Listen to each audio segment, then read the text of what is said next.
Hey, I am Robbie Bear, and this is the Family Guide podcast presented by Movieguide. I'm here with Jeremy Carroll, and today we talk about how you can be more happy actually not following your dreams.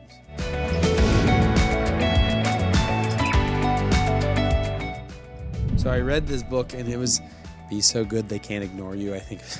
I think it was called that. And basically, like, it came for one premise, okay? Mm-hmm. And the premise is something that, like, what this guy says is, like, it's only been kind of a modern thought, okay? I don't know. I forgot if he said, like, the 70s or 80s or whatever. But this idea, basically, like, it's the 80s generation on kind of deal in a way. But it's, like, the follow your dreams, you know? And it's like, oh, do the desires of your heart, for, like, a job. And what they found with, like, all the research is that's actually the worst thing you could possibly do, like, from a satisfaction. Like, they found that people who just try to do whatever their passion, it's the sort of the cell of, like, the passion. Yeah. The most famous the book that, like, kind of pushed it was What Color is Your Parachute? I think. It's like this whole, like, sort of passion, like, philosophy, and you can see it all over YouTube, like, oh, quit your job and follow your passion, like, quit your job as a desk worker and go become a pig farmer or something. And it's like, well, you don't know anything about pig farming, and, like, actually you're miserable. They're miserable doing it. And he follows a couple of people who do the thing, and they're all miserable for doing it. But it's also like the actual, like, statistics are, like, show that it's like the actual, like, statistics or whatever show that it's like, people are less happy. Mm-hmm. Like, they're less happy in their life. They're less happy in their job. If, like, you're always analyzing your job by, like, oh, is this what my dream is about? And stuff like that. Like, you're not happy typically. And what they found is, like, actually, if you just work really hard at something to become great at it, that brings the most satisfaction. Mm. You know what I mean? So, like, if you just, like, try to do something over years to become an expert at it, that brings the most satisfaction. It's not like, so, like, if you try to be an excellent carpenter over years and become an excellent carpenter, you get incredible self-satisfaction. You feel absolutely awesome. You love your job. Like, when they've tested people who, like, love their job, it's like people who've become great at something. Yeah.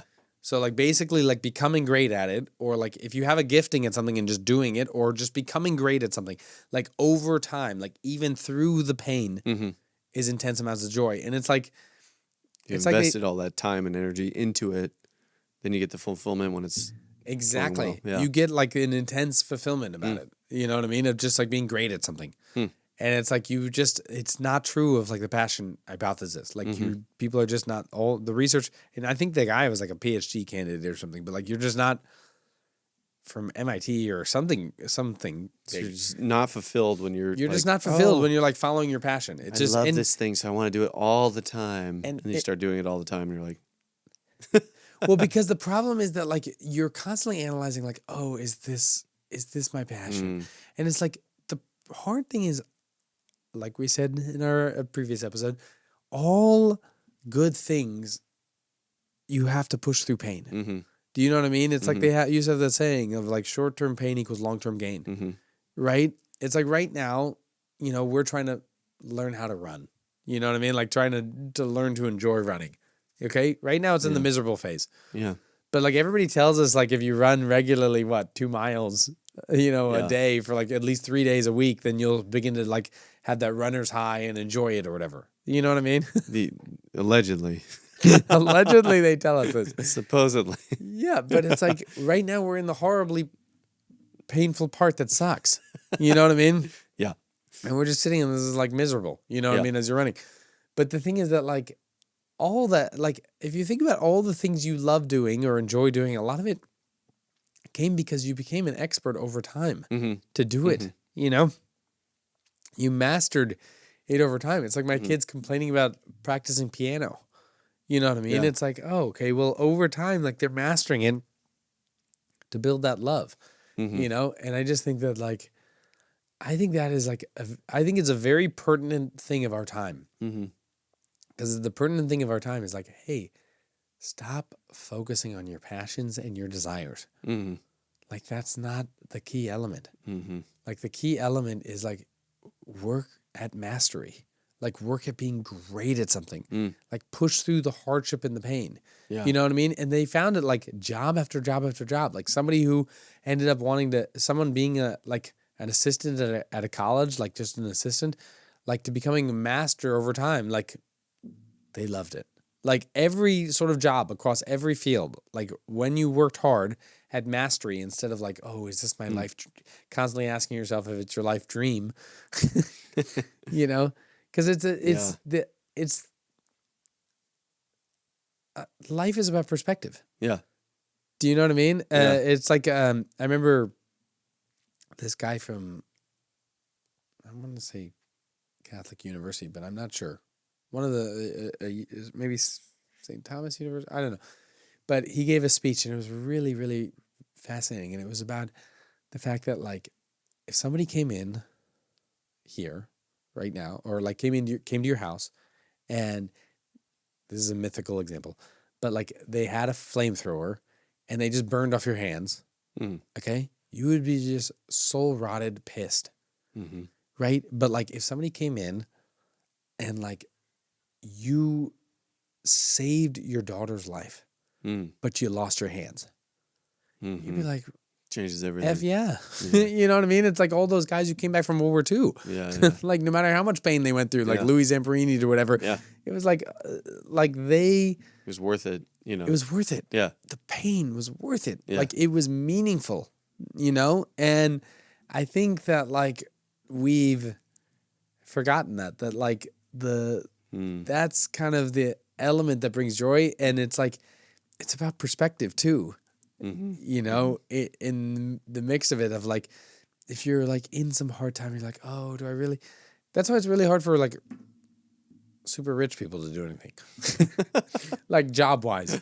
You know what I mean? Like really rich people from a job perspective, it's like really, really hard. Like I read something the other day about, you know, someone retiring in their 30s or something, because it's like, oh my gosh, like just because it's hard for them to go every day to a job, because it's like you have to be willing to push yourself through pain. And at the end of that, it's amazing. Do you know what I mean? Like at the end of it, like supposedly of us running, we're going to love this. Who knows? But you know this with anything, like sports or anything. Like it's like, and I think that like, I really, really, I like that premise of the book of just like, hey, stop focusing on your passion, you know? Because like you don't know it. Like most kids don't know it. Like one of the things that they did is like a study on like kids in college were like, oh, my passion is this. It's like their passion was like to be a professional hockey player when they asked the people in Wisconsin or something. It's like you have no clue what your passion is. It totally changes over time. Yeah. You know what I mean? Totally. You learn new things and get excited about new things all the time. You know? Yeah. Pursuing your heart, people make it into like, oh, whatever is most fun.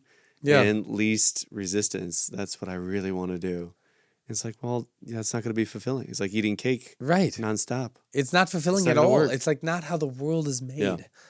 Like the world is made that pushing through hardship gives benefit. Yeah. You know what I mean? Like there's just something about it that's how it's made. There's fulfillment in like real work too, you know? Yeah. Because like when God was talking to Adam, he's like, you need to tend the garden. Like, you got to be the gardener. Yeah.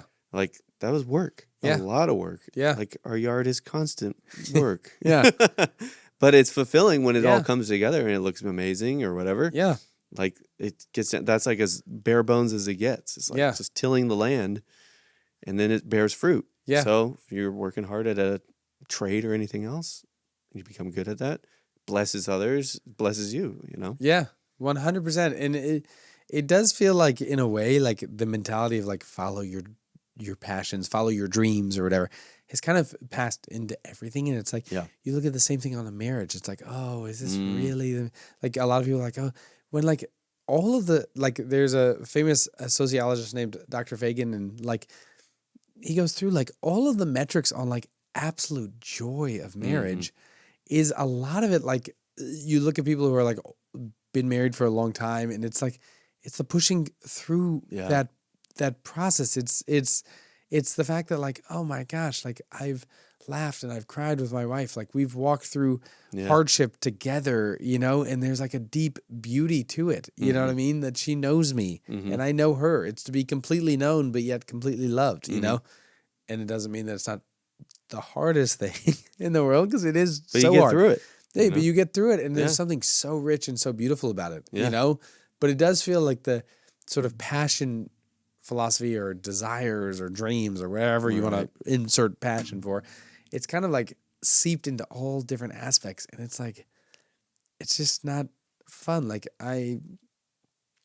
well, even for me working in the video department, like when I got out of school, I was like, I'm gonna be a cinematographer. I just want to work behind a camera. That's all I want to do.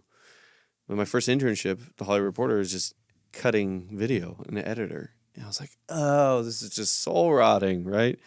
But then you kind of start to learn like all the facets of the craft, or like how it works and how you can develop those skills and how you can improve. And it kind of turns into like a bit of a passion to pursue that thing that originally you were kind of like opposed to, or even didn't ever think you would be into. Yeah. So I think that's interesting. But I think that is exactly right. Like there's so many things that I can think of that I hated when I started and like I love now, you know, from a work perspective. And it's like, there's just time and mastery. Yeah. You know what I mean? That kind of pushes through it. Yeah. So it's true. Thanks for watching the Family Guide podcast. Be sure to like and subscribe and comment what you want us to talk about, either in the media or social media or anything in the entertainment industry. We'd love to chat about it. So leave that comment.